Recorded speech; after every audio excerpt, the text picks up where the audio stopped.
আমি আর আপনি 1 বছর কত গুনাহ করছি চিন্তা করে দেখেন তো। গুনাহ হইছে না? আমাদের চলতে ফিরতে গিয়ে গুনাহ হইছে না?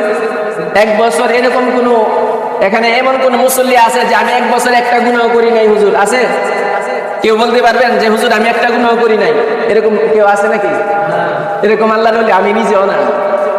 আছেন নাকি? কেউ থাকলে বলতে পারেন আছেন যে 1 বছর গুনাহ করছি না?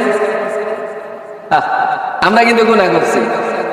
তাহলে আমরা যে গুনাহ করলাম এই গুনাহ থেকে তো বাঁচার কোনো রাস্তা না আমাদেরকে খুঁজে বের করতে হবে না? যদি গুনাহ অবস্থায় আমার আর আপনার মৃত্যু হয় তাহলে কি জান্নাতে যাওয়া যাবে?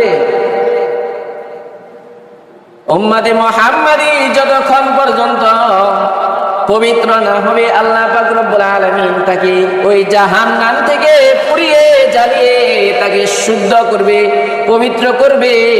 যতক্ষণ পর্যন্ত উম্মতে মুহাম্মাদি পবিত্র না হবে ততক্ষণ পর্যন্ত তাকে জাহান্নামে থাকতে হবে। নাউজুবিল্লাহ।